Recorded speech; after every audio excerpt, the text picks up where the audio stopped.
Cougar fans, it is time. Touchdown! What a grab! It's time to raise your colors, raise your voice, and join in on the Raucous Roundtable about your favorite team, the BYU Cougars. 20, 15, 10, 5, touchdown! It's time to tailgate. Cougar Tailgate, where BYU sports fandom lives. And here's your host, Lauren McClain.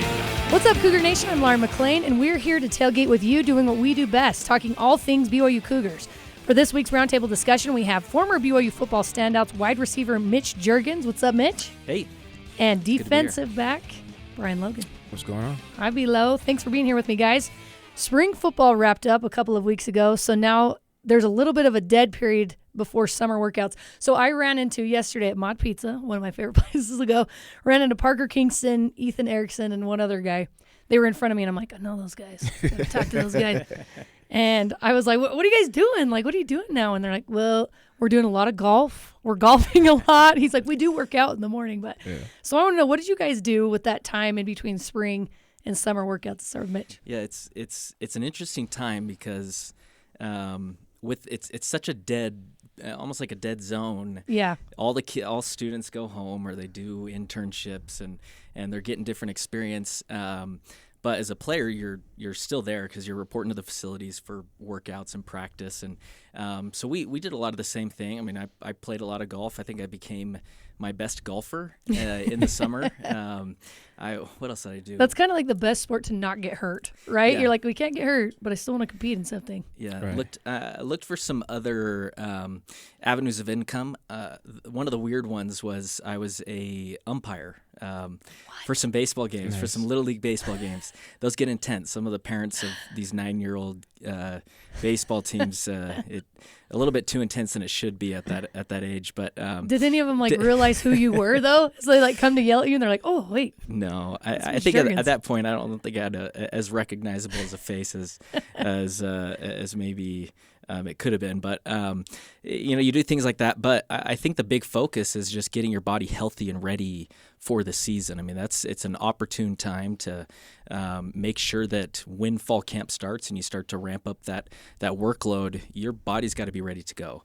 And so working on a lot of injury prevention stuff, flexibility, speed, explosion, those were big focuses for me, but also taking the time to get right with the quarterback. As a receiver, it's all about timing. It's all about chemistry, and that doesn't happen right when fall camp kicks off. Right. You've got summer. That's why we're still there. That's why we practice, or at least your player run practices, things like that. And so it's just a really good opportunity to make sure that everybody's speaking the same language on the offense. You've got that connection, timing is right. So then when things do, you bring in the entire offense, you do some live reps that you're as prepared as you possibly can be. Bilo, what about you? What did you do during that time? I went to a lot of parties. Okay. Polar opposites here. No, so I think the biggest thing was getting healthy, right? Yeah. And I think that's just an overall, general, goal for an athlete. Because you're coming off a spring ball, right? So you still, it's not as physical, but you still have some, you still nicked up. And with me, I actually had surgery, and I always remember I had double hernia surgery, and the week of, I found out that I had 2 hernias. So I was playing my junior year. Well, I was playing my sophomore year in my junior college, and then my junior year, I was playing with it. And the first week of spring ball, I go into Bronco's office. I'm like, "Yo, I'm out. I can't play. I got 2 hernias." And he goes, "Do you think you not participating in spring ball is going to help or hurt the team?" You're like, And but then my hernias. I didn't even answer. I just turned back around and said, "I'll see you at practice today, coach." That's such a Bronco. Right? Right? I was like, wait a minute. The psychology that this guy uses. So you were way too excited to tell him you weren't going to be participating. I was bragging. Look, see, this is how karma gets you. I was bragging to all my teammates like, yeah, I got to practice. I don't have to do nothing. I'm about to be out. But so I spent a lot of time doing recovery. And so no, not as much parties. But a lot of it too was going over film. Me and Andrew Rich and Brandon Bradley, Corby Eason, everybody in the secondary got together and we watched film like crazy. film. And then in the summertime, it's player run practices. So you take, that film study that you have with your guys, and then you try to apply that, to on the field. But yeah, working out, getting individual, workouts, trying to find personal trainers, right? Because you can't really have your coaches. You have the strength coaches or whatnot, but, trying to find that extra edge. How can I get faster? How can I get bigger? How can I get stronger? So it's really a strategic, time frame that you have to take, your game to the next level. Well, BYU football opens with Southern Illinois on August 31st at LaVell Edwards Stadium. Kalani said the starting quarterback won't be announced until fall camp begins, and this is what he said. Yeah, well, I think the key is seeing the type of character you have in both quarterbacks that are competing, the way they handle it. I mean, you can see that they're working together. They talk often, and they're good friends. And so I think they're setting the example. The rest of the team they've seen it. I mean, we have best friends fighting for position, for starting spots, so that's okay. Ooh. So Kalani also said that his team is mature enough to handle a quarterback competition for the next few months, which is why coaches weren't in a hurry to name one. Do you guys think that's true? Does it cause division amongst the players during the summer? Because you were mentioning it's good to have that chemistry with your quarterback as a wide receiver during the summer. Do you think it causes division to not have a starting quarterback named before fall camp? No, I don't. At least for the players, it doesn't. In my opinion, it doesn't. I was actually part of a couple quarterback battles per se in the offseason. The last one was going into my senior year. They didn't announce that it was Taysom versus Tanner Mangum, Taysom Hill. And we didn't know, but it was still an opportunity for everybody to get reps, and that's the benefit. You have so much time as your luxury in the summer. Regardless of who you're getting reps with, you'll have enough time, even if there's a quarterback battle, to build chemistry with both quarterbacks. And you start to get a feel for how they throw the ball, how their ball comes out of their hand, and just to make sure that everybody's on the same page. So I think it's healthy. You want your quarterbacks performing at your best, and I'm a big believer that competition is going to get those quarterbacks at their best. So I think it can be a positive for the team to let those guys battle it out. I would be curious from a coaching call perspective. I would imagine they have a plan. They have a plan on who the starting quarterback is, which I have my opinions. But I can't wait to hear those. But they're not going to announce it for those reasons, right? You want to get those guys competing, put forth their best foot forward, and the minute you announce a quarterback, I mean, things always can change, and that's the beauty of summer, of when fall camp kicks off. Like, they could announce a starting quarterback for day one of practice in fall camp, but if the quarterback's not doing the job, then they'll make a switch. So, so I think there's benefits of not announcing it. Yeah, and I think you mentioned the competition. I think that's the main reason they brought in Gary Bohannon was to give Jake Retzlaff a little bit of a push in that starting spot. Yeah. Bilo, from your perspective, do you think it matters? I think it does cause division, but not in a way where it's going to tear a locker room apart. Yeah. Right? At the end of the day, everyone has their favorite. Like, I want this guy, I want this guy. Yeah, exactly. So it does. Yeah, you do pick your favorite, but at the end of the day, if your favorite isn't the starter, well, we still got to go and play, right? Yeah. So it's not like we're gonna boycott. Like, he's not like Jake's not starting, I'm not playing this week. Like, it's not. Yeah. It doesn't work that way. I was a part of my senior year, Riley Nelson and Jake Heaps. When Jake came in. Jake came in early. So he graduated early, was able to participate in spring ball, and I remember I actually I didn't get in trouble, but I started a new media rule because during practice, somebody in the media had asked me in an interview, what I think about the quarterbacks, and I just went all in on Jake. I was like, I love Jake. He has this above Riley. Like, I was like. And they sat back and they were looking at me like, what are you talking, like my teammates, like, what are you saying right now? Did you not go through media training? So, and this was fall camp. So Bronco comes in the next day and he goes, your opinion on your teammates is stays within these walls. And we can no longer, this is a set rule for the team. We're no longer answering questions about the quarterbacks. I told media not to ask you guys about the competition, and I'm telling you guys, don't say anything. And I was sitting in the front row, right? I was sitting down. I lifted my leg. I'm looking back, and I'm like, "What idiot did that?" Which one of you did that? Come on, guys. And then Coach Hill, when we get into our defensive meeting, he goes, "Thank you, Brian. You're the one." I was like, "What? It was me." And so I say this a little bit even further. I was so all in on Jake, like he was my favorite, that I used to drop interceptions. When he threw them to me, I used to drop it. I took it that far. Whoa. I would drop interceptions. And one day he threw one to me and I ended up catching it. And he came over to me, after I caught it. He's like, "You weren't supposed to do that." And I was like, "Well, stop throwing it my way, man. Dang, throw the brand inside."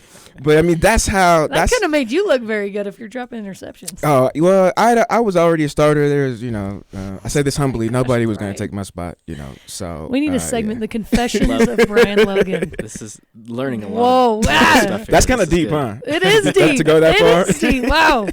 All right, offensive coordinator Aaron Roderick said the Cougars won't be looking for a quarterback when the transfer portal opens up, believing he has all the guys he needs, which means he will either go with incumbent starter Jake Retzlaff or USF transfer Gary Bohannon to start the season. Western Michigan transfer Trayson Bourget made strides to possibly be the third quarterback on the depth chart, and I know coaches liked what they saw from him. There are 9 quarterbacks on the depth chart, and that's after Nick Billups entered the portal. So there were 10 entering spring ball. So yeah, that's a lot. That's a lot for coaches to have to dig through. Do you think this is the right decision to stick with what you got, with the front runners being Jake Retzlaff, Gary Bohannon, who split first team reps during spring camp, or do you think they should be looking a little farther? I think they're making the right decision. I think it does wonders too for the quarterbacks. Hearing that after spring practices to say, "Hey, we're confident in the 2 that we have," or more than the 2. Our focus goes towards the quarterback battle. I think it's going to build a lot of confidence within the team to not even focus on kind of the outside noise of who could we possibly get. Somebody didn't have a great spring practice. Like, are we set up for success? I think it just builds a lot of confidence riding with your guys. Yeah. And I think they're great players. They come with different similar skill sets but different experience. You've got Gary Bohannon, who he's played a lot of Division I football snaps. So he comes with that maturity. I think as he continues to learn the offense, I think the quarterback battle will get stronger. With that said, I think Jake has the edge. Yeah. And if I was picking somebody today, I would definitely ride with him. And he had a fabulous spring practice as well. I think I heard Aaron Roderick actually say 0 interceptions in 15 practices. Yeah. That was Jake's question mark, was his ability to protect the football because he is a little bit reckless. And what makes him great can also be his downfall with that kind of mentality and mindset. But then to come see him mature after just a couple starts last season, to make the progression that he did and not throw an interception, hopefully the DBs weren't dropping him on purpose. Yeah, now we're questioning everything we thought was true. Right. Maybe Brian's been in these guys' ears to say, "Hey, I like Jake. If you want this Jake. is what I did." Ryan. We got another Jake here. I doubt they did that, but that's really good ball control, and you need that in a quarterback. And so I would imagine that that's their plan. But with the skill set that Gary has, I don't think it's closed, and that they can't fully declare that Jake's the guy because they've got a really capable backup. Yeah. That's got to be interesting now that you guys are a little bit older and removed from the program, when you look at some of the psychological things that the coaches play in a good way. Because you mentioned they're going to say this to instill that confidence in these quarterbacks, right? So whether they, as the coaches, 100% think these are for sure the guys that we want, they know if we say this, that's going to help these players a lot. Absolutely. So A-Rod was asked what the number one thing he's looking for in a starting quarterback was, and he said, the guy that takes best care of the ball and moves the team the best. It's those 2 things combined. Bilo, what are you looking for in a starting quarterback? A leader, first and foremost. And a leader, I say it like this with Max. If Max... he was my quarterback my junior year. If he got up in the middle of practice and stood on a bench and said, let's go run on the streets and screw practice, let's go run, I'll be like, yeah, let's go. Yeah, yeah. So somebody that, you have enough faith in and trust in, somebody that you believe in, to where you would literally go against, everybody else, even their coaches, to quit practice and run on, Center Street in Provo. Somebody that you can follow, right? That's what I mean by leader, because I think individually as football players, especially at this level, we're all leaders. We were all captains in junior college, in high school, right? But there's another level that you have to have when you get here at Division I football, especially playing in a Power 5 conference, and so what I like about Jake is the fire that he had. It reminds me a lot of Max. So it's one, I could be a leader, I could rah, I could motivate you guys. But then, when a DB's getting an interception, he's the first one on the field to congratulate him, right? When somebody breaks a 80-yard, run, he's the first one down there, congratulating them and getting hyped and getting juiced. And when the defense is making plays, he, the camera, you can see the camera is on him on the sideline, and he's jumping up and down. He's not on the bench, drinking water and resting. So that's somebody that is invested into every single player in the program. He wants success for everybody, and that's the type of player, or that's the type of quarterback that I want, is that. He's invested in me, and he's not even on the same side of the ball as me. You know what I mean? He's really invested in a team where he's willing to go all out, and that's somebody that I want to go all out and play for as well. I like that. And I haven't seen Gary Bohannon play. I've seen highlights of him. Seems like such an incredible and very nice guy. But I have seen that from Jake Retzlaff. I feel like he does have a lot of those characteristics you were saying. And so what about you? What are you looking for in a starting quarterback? I would definitely double down on that comment. If you don't trust your quarterback or believe that you're going to put your body, sacrifice everything that you have for that guy, then it's probably not the right guy. Yeah. And that's the type of effect you need to have at the quarterback position. Whoever steps into that role, you automatically put on the mantle of the leader of this team. And if people don't believe that you're that person, then it can be detrimental, because football is the ultimate team sport, and you have to have that buy-in from everybody, because things aren't always going to go your way. And that's just football. There's going to be adversity, and you've got to continue to trust. On top of that, I'm a big fan of, you got to have a playmaker back there. There are going to be moments, 3rd and longs, where, yes, you want a guy that can march down the field and manage the game really well, protect the football, but at times you do need someone that can make the explosive play. Yeah. You have to do it controlled, because you can't have one or the other. You've got to have a little bit of both, but someone that is going to be able to take an unfortunate situation, starting the ball off on the 1-yard line, and someone's going to take 99 yards. It's going to take some big plays. It's going to take a playmaker back there that has the aggression, the drive, the confidence to go do whatever it takes and make the big play when it counts. And you saw that a lot in probably Taysom Hill in his play. Absolutely. He's one of those guys you're like, well, he's going to make a play. Yeah. Whether it's with his feet or with his arm, something's going to happen here. He's not just going to stand still. Yeah, you need that at the quarterback position, because it's not – and if we look back, too, at last season, they had some struggles, some major struggles in the run game, and at times you do need someone to step up, and everyone's going to look first to the quarterback position. Yeah, and you saw that with Max Hall as well. He was phenomenal with that. Yeah, Max. It's funny, because the first alumni game, when we were down by whatever amount of points, and I was sad. We had 4 seconds left, and my cousin Joe Sampson. Were you guys on opposite teams, by the way? I don't think I played the first. Oh, yeah, I the don't think he first one. played. Oh, yeah. okay, this is not this year. So I was sad, and my cousin Joe Sampson, he was like, "Dude, we got the GOAT," and I was like, "GOAT," and he was like, "We got Max," and I was like, "Oh, you're right." And then I got up, and then we walked behind him, and then the last play came, and then he's like, "See, I told you." While we were running, I told you. And so it goes back to that confidence and that trust. We knew that as a defense, if we got the GOAT, we got Max. If we get the ball back, if we get a stop, let's get one stop. It's a little bit harder if we didn't have somebody like a Max or somebody that you can trust. As a defense, if it's 4-minute drill and the offense is trying to run the clock out, we're probably like, well, if we're not going to score anyway, guys. So it's less drive, it's less motivation. You're probably not running as fast. You're not giving it your all. Without knowing that, hey, I have somebody behind us, the offensive side, that can go down and win the game for us. Coming up, we'll take a look at the defensive side of the ball and discuss how NIL has changed the game and if it's sustainable. This is Cougar Tailgate.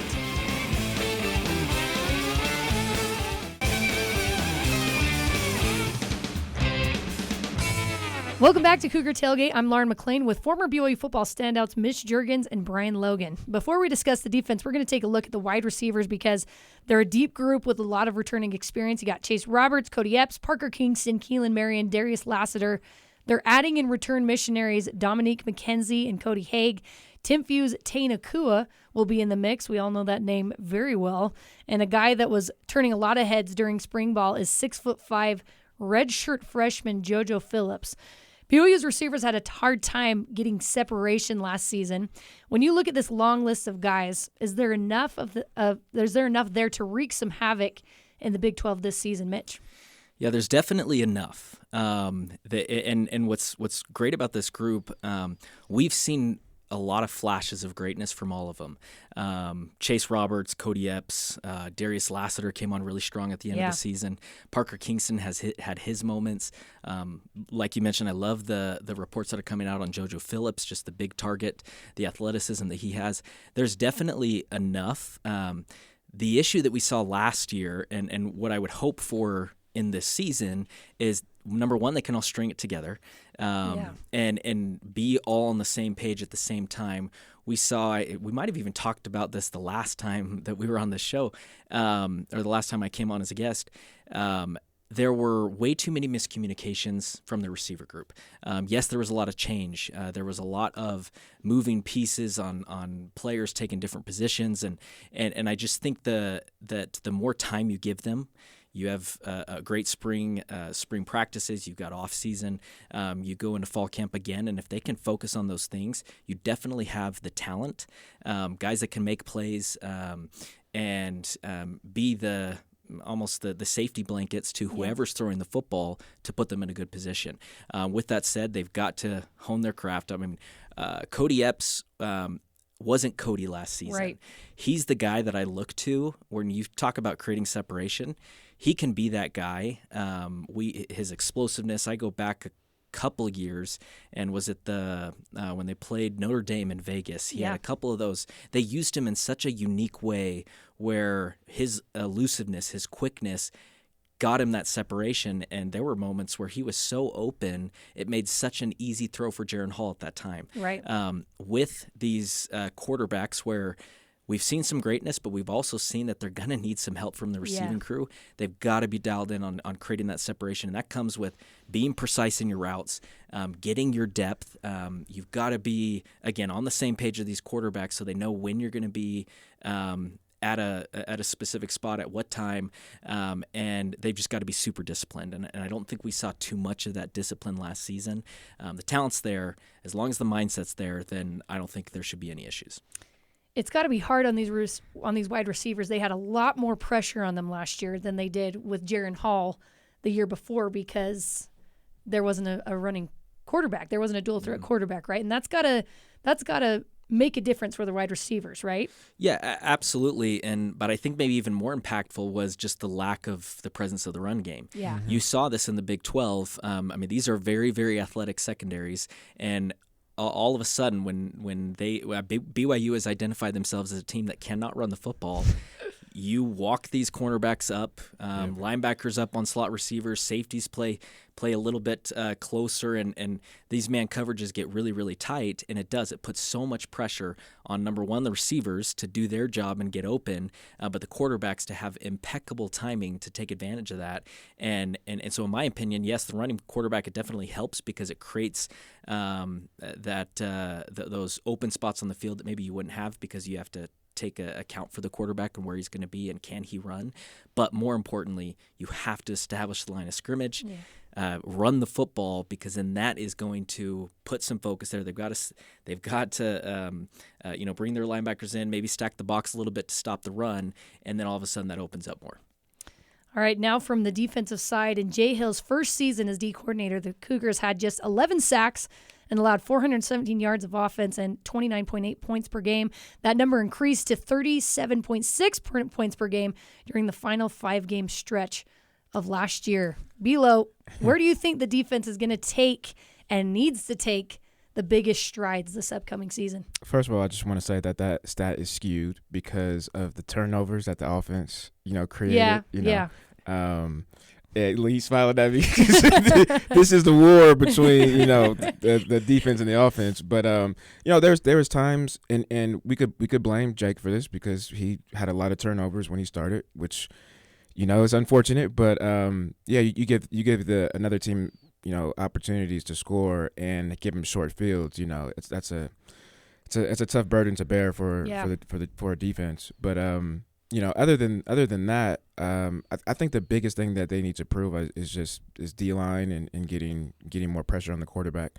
I think secondary is solid. You have solid linebackers, a lot of guys that are coming back, right? You may miss a guy here, miss a guy there, but second string in both of those position groups are guys that I want to say experience, but experience in regards to maturity and how long they've been in the program, but there's nothing like game experience, right? And so I'm not too concerned there. My biggest thing is just getting pressure on the quarterback.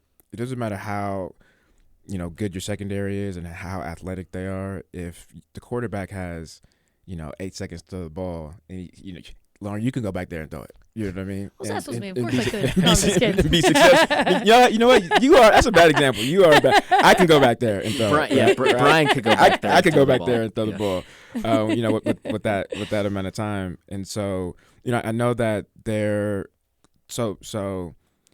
This is what's interesting too with Coach Hill. Like, those weren't his guys. You had Eddie and you had Cam, right? And guys that transferred. Those are his guys. And they played well. Yeah, they played very well. Exactly. Now imagine when he starts to bring his own guys in, right? And this year is going to be the first year that he's bringing his guys in. The guys that he recruited. What I mean by that is the team last year. He didn't recruit those guys. They were kind of inherited those guys. Yes, he inherited. Yes, great word. And so. What you're going to start to see over the years, and hopefully it's accelerated, right, is guys that he knows that can fit his scheme and fit his system, that can come in and make a pretty good impact. Because right now he's saying, okay, this is what I have. What skill sets do each individual guys, like, what are their skill sets, and how can I use them to put them in the best situation possible to be successful. And so he had to learn all of that, right? So he's probably like in week 5, like, oh shoot, that guy can't do that. Okay, let's switch it around. You know what I mean? So not only did we see a huge improvement from the previous year and the staff, he was doing this, still trying to get situated and figure out the pieces that he has. And so I think this year, with the recruiting class that he has, and maybe some transfers, right, that came in, I think you'll see a pretty big improvement. Yeah, Jack Kelly, he's brought in from Weber State as well, and he's supposed to have a big impact. That guy is strong. That guy is crazy strong. I'm excited to see what he can do. The transfer portal opens up again on April 16th for NCAA football. Where do you guys think BYU needs to focus on the most when the portal opens? They're not going to do quarterback. They're probably not looking for many wide receivers. Where do you think they're going to look? I think your primary target is offensive line. Yeah. Going back to last season, the run game struggled. You also bring in a new offensive line coach, TJ Woods. He's coming with a ton of fire. I think if he gets the right group, it's not to say that the guys there aren't capable. I think they are, but you need depth and you need guys that are going to push the envelope. I think you could take advantage there and really start to strengthen the offense from the line of scrimmage. Because again, like you mentioned, receivers, I have confidence in them. They're strong. I think the running back room is really strong with some of the returners that they have. Quarterbacks look good.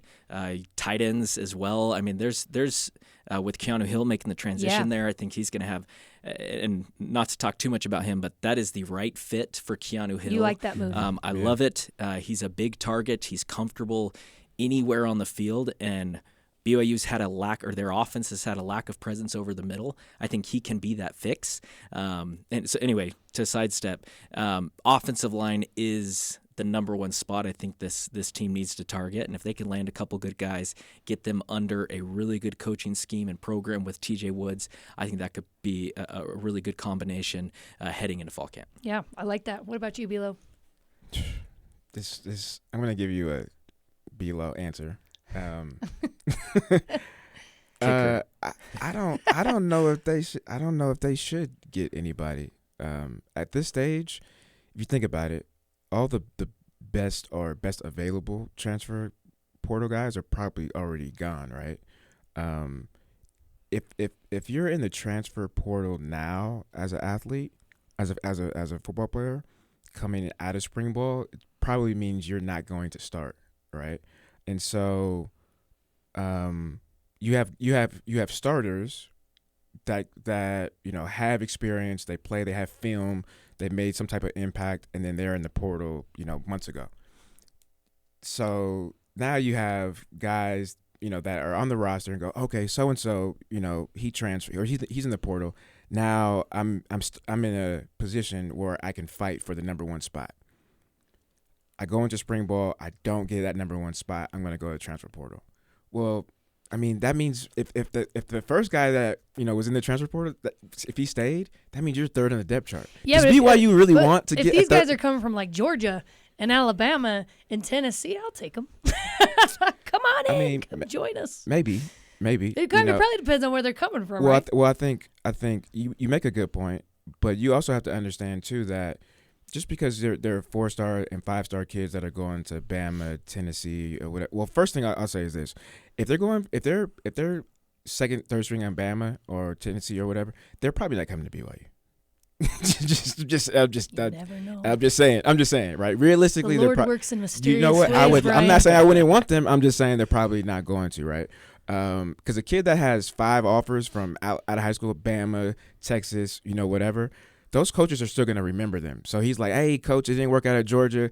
Can I come to Texas? Oh, yeah. Please. You know what I'm saying? And so just being realistic and then thinking about the type of guys that BYU can get, right, which are, middle of Power 5 schools to bottom tier, Power 5 schools to even G5 schools. So, again, with the timing of it, do you really want a G5, third string, whatever? That's what. See, I told you I was giving you a B-low answer. You know what I mean? So I'm to me, you would have to find like the perfect fit. It would be more of a quality versus a quantity type of thing. Like, oh man, this just dropped in our laps. Like we had. It would have to be a decision where they would have to make a decision, or they would have to really offer this kid. Like it would have to be one of those type of scenarios, right? And so. With that being said, if you have a scenario like that, take any position, right? In any kid, any position.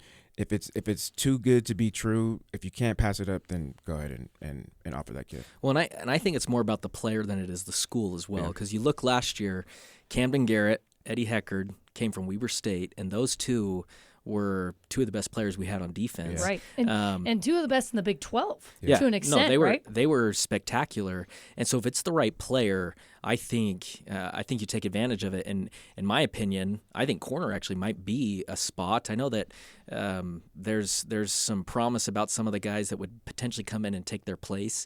Jacob Robinson is obviously he had a really good spring ball, and he's got so much experience. I think he's going to be a staple mark on the defense, but I think there are just questions about that second corner position. Yeah. Is it Maury Bamba? Is it Marcus McKenzie? But guys that are not proven yet. And so if the right player, I would say maybe it's a cornerback. Yeah. If the right player is available. And see, again, based off of the timing, right? I would almost go to the JC route than the transfer portal. Now, obviously, you have to weigh it. You're not biased or anything. Well, the reason why I say JC is because the time for a JC is to transfer is December, right? So you come in January and you're on your way. But a lot of JC kids don't focus on academics, and so they end up needing to take more school, and so they end up coming in and transferring really late. So when I came in, we brought in 3 JC transfers. I committed to San Diego State, so my scholarship got taken away. So I ended up coming in spring. The other 2 guys, they couldn't come in until fall. So and I ended up starting, right? So that was huge as far as me getting here earlier. But again, going back to all of us, they came in the fall, and they still were productive. Like Corby Eason, after I started, he started like 2 years and was productive. So you can find a quality type of guy at the JC ranks that just maybe have some academic delays, right, and still, be able to They're trying compete. to get there. Yeah. They're trying to get there. Yeah. I like that perspective. Okay, really, really quick. This is my last question for you guys. Give me a rapid fire answer. When you guys see all the money floating around with NIL and college football, that's one of the reasons these guys transfer too. They're like, who's going to give me the more money, right? Does it make you slightly jealous, wishing you could play in this era, or are you glad that added complication wasn't there? You want a B-low answer? Always. It's such a hard thing. I think I look back at my time as a player, and I'll keep this brief. Playing when we played, it was so special. You don't find the relationships that you built in the locker room. You're not going to find that today because there's too much turnover with programs. And to see players develop from freshmen, they're like, who the heck is this guy? This guy's never going to play. And then they turn into stars junior and senior year. You're not going to see that anymore with the transfer portal, with NIL, money floating around, and there's just so much rapid fire. So part of my answer is going to say, no, I don't want the money because I cherish that time and what was built. However, as a college kid, to set off your career, I mean, it's hard to fault these players to go after the money because this is a financial decision. Who knows what's after college football? And if they have an opportunity to make some money, it's hard to blame them. And with inflation these days, come on. Gosh. Take the money where you can get. What do you think, Bilo? I'm mad and pissed off every day. Because you didn't get money? Every time we think about it, every time I think about it, every time we talk about it, every time we bring it up. But you have to agree with Mitch a little bit that the camaraderie that you get when that wasn't a thing and guys kind of stayed where they're at, it's not quite there anymore. I'm mad and I'm pissed off. Great way. I think to end the show. it's the money, the opportunity these guys have to jumpstart their lives is remarkable. Phenomenal. It's phenomenal, and that's why I'm mad and pissed off because. But you're happy for those who. No, I'm trying to help you. I'm trying to help you in on a positive note here. I saw. Who did I see? I saw a group of guys, the secondary guys. I couldn't see because they had windows. Their windows were tinted. But I was coming out the hospital here in Provo, and they were in like this Mercedes, and I was like, "What?" I drive a Mercedes. NIL. I drive a Mercedes now, and I'm like, you know how long it took me to get this? You like what did you? Man, that's why I'm mad. That's where your money would have gone. All right, that does it for us today. Thanks again to Mitch Juergens and Brian Logan for coming on the show with me. Carter Bond and Tori Kimball helped produce this episode with senior producer Terry South. You can join the Cougar Tailgate wherever you get your podcasts, on Apple, TuneIn, Stitcher, Spotify, or on BYURadio.org. Cougar Tailgate is a production of BYU Radio.